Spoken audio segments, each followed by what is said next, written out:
Hello everyone, मैं advocate Monika पाल। दोस्तों, आज इस लेक्चर में हम आईपीसी के सेक्शन 60 और सेक्शन 63 की बात करेंगे। तो आइए बात कर लेते हैं सबसे पहले सेक्शन 60 की। देखिए, सेक्शन 60 में है कि दंडाधिष्ट कारावास के कतिपय मामलों में संपूर्ण कारावास या उसका कोई भाग कठिन या सादा हो सकेगा। तो देखिए, धारा 60 में लिखा हुआ है कि हर मामले में जिसमें अपराधी दोनों में से किसी भांति के कारावास से दंडनीय है, वह न्यायालय जो ऐसे अपराधी को दंडादेश देगा सक्षम होगा कि दंडादेश में यह निर्दिष्ट करे कि ऐसा संपूर्ण कारावास कठिन होगा या यह ऐसा कि संपूर्ण कारावास सादा होगा, यह कि ऐसे कारावास का कुछ भाग कठिन और शेष सादा। तो देखिए, धारा 60 को समझ लीजिए कि धारा 60 क्या कहती है। तो धारा 60 में सेंटेंसिंग को बताया गया है, ठीक है, दंडाधिष्ट को बताया गया है। अब देखिए, इसको समझ लीजिए। मान लीजिए कि किसी पर्सन के द्वारा कोई ऑफेंस कारित किया जाता है, ठीक है, और उस ऑफेंस के लिए जो सजा का प्रावधान है वो सादा हो सकेगा या फिर कठोर हो सकेगा, या फिर जो उसको कारावास दिया जा रहा है वो आधा सादा हो सकेगा या फिर आधा कठोर कारावास भी हो सकता है, ठीक है।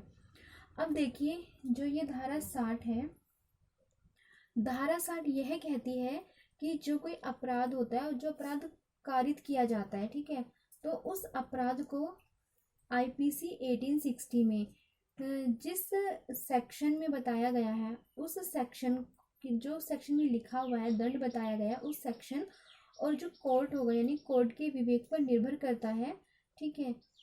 और न्यायालय अपराध की जो स्थिति होगी यानी जो ऑफेंस हुआ है उस ऑफेंस की स्थिति होगी और उस धारा को देखकर, यानी कि जो आईपीसी में उस ऑफेंस के लिए जो धारा बताई गई है उस धारा को देखकर ही तय करेगा, यानी कि कारावास देगा। अब देखिए, मान लीजिए, इसको समझिए कि किसी व्यक्ति ने कोई ऑफेंस किया है, सेक्शन 300 के अंतर्गत आता है, ठीक है। उसने क्या किया है, उसने हत्या की है यानी कि मर्डर किया है, ठीक है।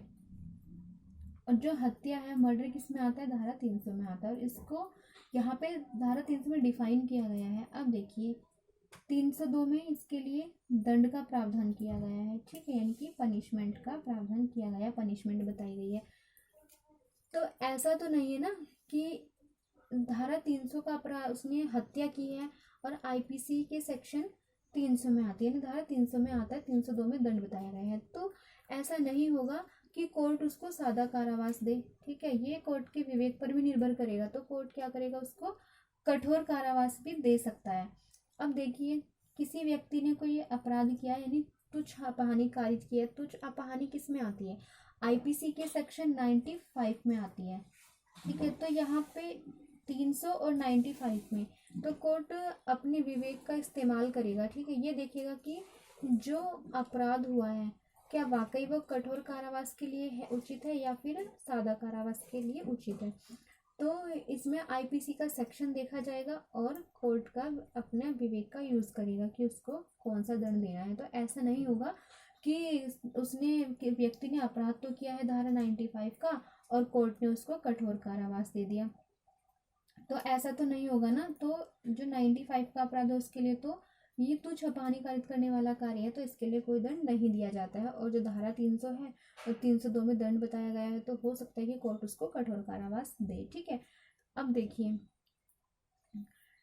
इसमें ये होगा कि जो कोर्ट होगा वो अपराध को देखकर ही तय करेगा, यानी कि वो यह देखेगा कि अपराध को देखेगा और धारा को देखेगा, जैसे कि धारा 300 और 95 का मैंने आपको एग्जाम्पल बताया है, ठीक है। अब देखिए, जो कोर्ट के द्वारा जो जजमेंट दिया जाता है उसमें लिखा होता है और जो जजमेंट की कॉपी होती है उसमें लास्ट में एक पेज होता है ऑर्डर का, यानी कि आदेश का पेज होता है। उसमें लास्ट उस पेज पर लास्ट में 3 या 4 लाइनों में ये लिखा होता है कि कोर्ट तथ्य व परिस्थिति को ध्यान में रखकर ही कारावास देता है, ठीक है। या तो वो कठोर कारावास देता है या फिर वो सादा कारावास देता है, या फिर आधा कठोर कारावास या फिर आधा सादा कारावास देता है। तो किसको देखकर देता है, वो अपराध की जो आईपीसी में धारा बताई गई है और कोर्ट अपने विवेक को देखकर ही देता है। अब देखिए, धारा 60 ये कहती है कि दोष सिद्धि से लेकर दंडादेश तक की जो प्रक्रिया होती है उसको सेंटेंसिंग कहते हैं, यानी कि धारा 60 में में जब किसी एक्यूज पर्सन की दोष सिद्धि होती है, उस एक्यूज की दोष सिद्धि से लेकर जब तक उसको दंड दिया जाता है, वो जो प्रोसेसिंग चलती है, उस प्रोसेसिंग को सेंटेंसिंग कहते हैं। ये कहाँ पे बताया गया है? तो ये आईपीसी 1860 के सेक्शन 60 में बताया गया है। ठीक है, आई होप कि ये सेक्शन आपको समझ आ गया होगा। अब बात करते हैं आईपीसी के सेक्शन 63 की। सेक्शन 63 में जुर्माने की रकम यानी कि अमाउंट ऑफ फाइन बताया गया है। देखिए प्री में यहाँ से 63 से एपीओ के एग्जाम में और जुडिशरी में क्वेश्चन पूछा जाता है जुर्माने की रकम। अब देखिए इसमें लिखा हुआ है कि जहाँ की राशि अभिव्यक्त नहीं की गई है, जितना तक जुर्माना हो सकता है, वहाँ अपराधी जिस रकम के जुर्माने के लिए दायी है वह अमर्यादित होगी परंतु अत्यधिक नहीं होगी। ठीक है, यानी कि अनलिमिटेड होगी but shall not be excessive. ठीक है, अब देखिए क्वेश्चन पूछा जाएगा कि जुर्माने की रकम कितनी होगी, तो जुर्माने की रकम अमर्यादित होगी किंतु अत्यधिक नहीं होगी। ये आप इसको रट लीजिएगा, प्री में क्वेश्चन आता है। ठीक है, तो फ्रेंड्स आज के लेक्चर में इतना ही। धन्यवाद।